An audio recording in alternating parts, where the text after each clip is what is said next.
Scorpio 8, the moon shining across a lake. We're discussing magic, what magic is and how to operate it. Specifically the Scorpio approach to the subject. Each of the zodiac signs has its own magic. And let's just be clear about what magic is. It's not airy-fairy nonsense to do with hobbits and Lord of the Rings kind of stuff. That's an example of it for kids. But all of us practice magic. It's a normal way of life. It's not called that anymore. And it's not, shall we say, universally practiced in sacredness, but it is universally practiced.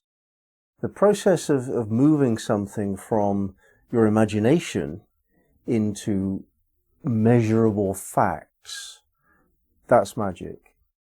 Imagination, magic is in the word imagination. The seed of magic is what we create out of our imagination.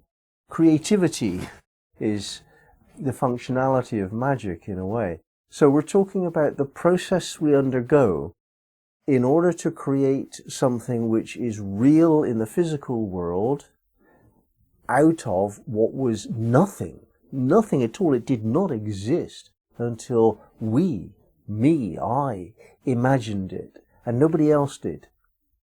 So it's the process of the creator creating creation.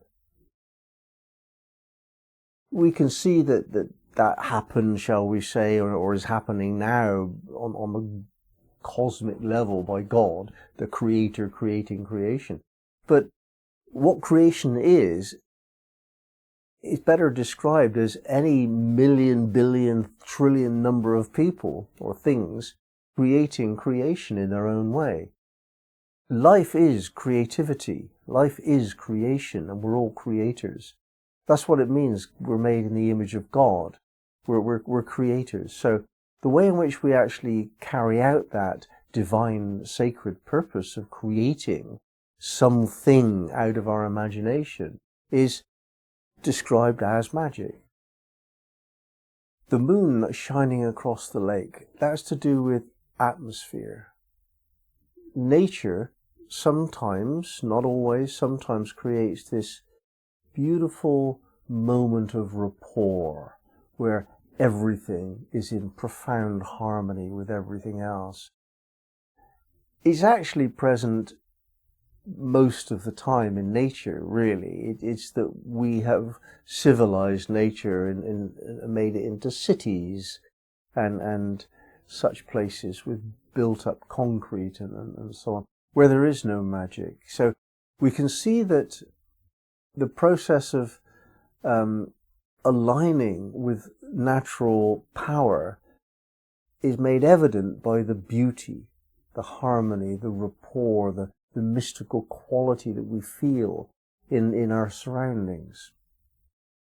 Moonlight is soft and it creates shadows that allow the imagination to do its job. And the glaring light and the noise of a city diminishes our imagination. We have to fulfill obligations, turn up on time, do this, that and the other. We've got no space to make up an interpretation about what might be. Whereas in nature we do have that space. And nature is sufficiently ambiguous to make it necessary for us to fill in the gap. The images that we see in shapes of bushes and trees and the way light shines, it's constantly, all the time, making us think, oh, is that something? Is this something else? Our imagination is stimulated by the beauty of nature. So the process of using the facility we have to interpret special atmospheres is one aspect of magic. There's two sides to this, shall we say, the yin and the yang. On the one hand, we can create a special atmosphere and allow what unfolds its own freedom. Or we can impose upon the atmosphere our own choice of what we want to have as an outcome. Neither is right, neither is wrong, they're both what is the case.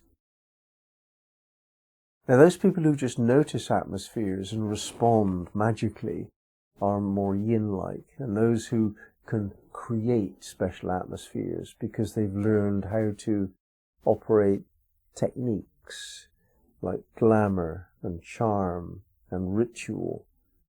They create a certain atmosphere, and then magic occurs within that special atmosphere. The operation of atmosphere is to create rapport. If you are a member of a group of people carrying out a ceremony, typically you're all doing the same thing at the same time in the same way. There's no ego involvement. We're all serving a group purpose.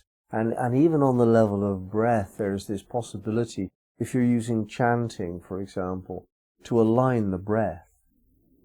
And that alignment with others creates a rapport which has such profundity that it's a high level of synergy.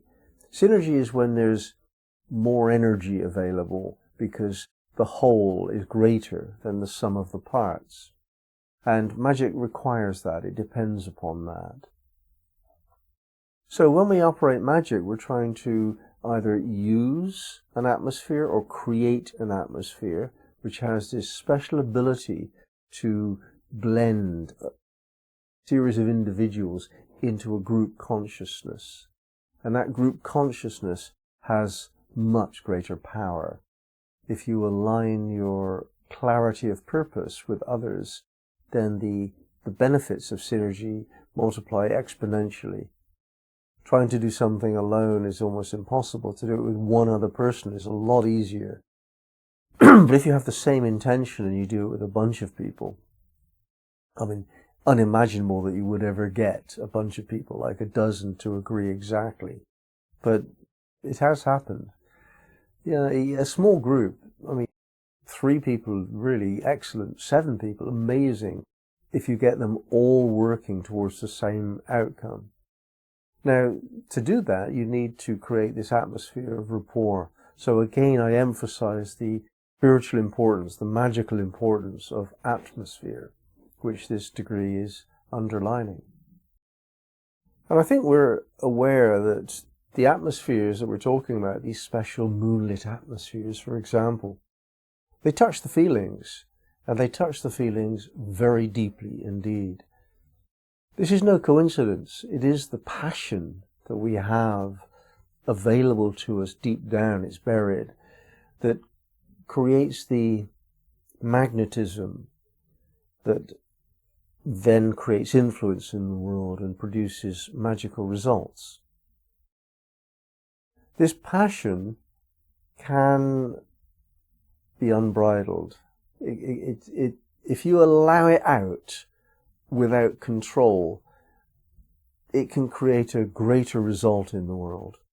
However, that result will be an outpouring of the passion. If your passions are good, in other words, they're loving and they're devotional and they're of service to the greater good, then yeah, okay. But most passions are not. Most passions are tarnished by imperfections in our psyche. Some passions are definitely black. They mean harm. And if you use magic with that kind of passion, then it's black magic, and it's very dangerous indeed. It's to be avoided at all costs.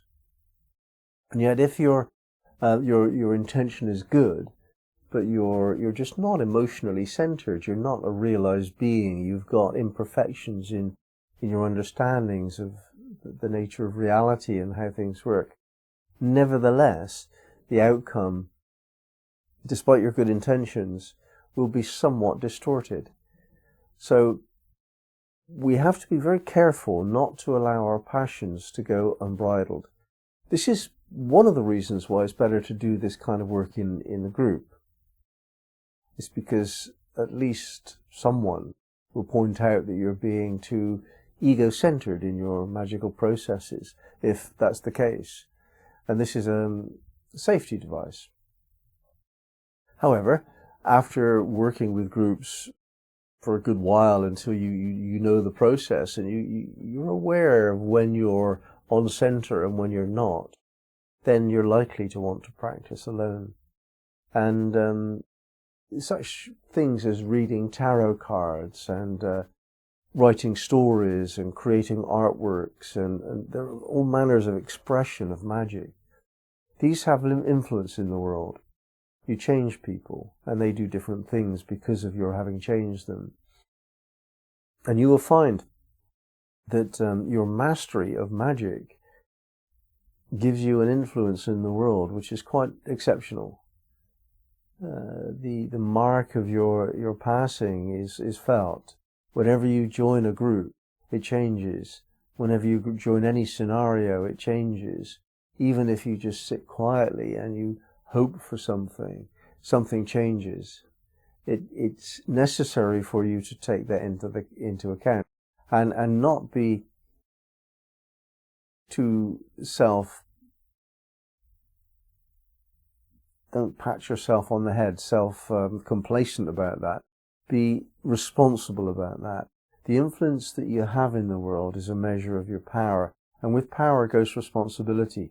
If you create an effect in the world and you do not take responsibility for it, there'll be a price to pay unconsciously later, and you won't want to pay it. It's not a moral question, it's a question of what works. And what does not work very well is being proud and projecting your magical influence into the world and not taking responsibility for the effects, even not caring about the effects, not measuring them. Even that is irresponsible.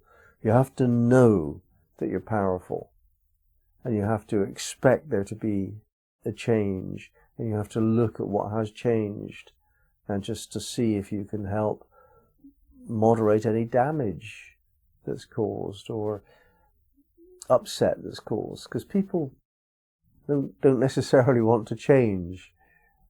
Maybe you do, but maybe they don't, and that would be invasive if you impact upon somebody in a way that wasn't their choice. So we do have to be very responsible and to align very clearly in a deep sense of stillness. So the image of the moon shining across the lake is the image of stillness, isn't it, really? Peacefulness. And yet its power is unrivaled. Power is peace. Peace is power. That's food for meditation.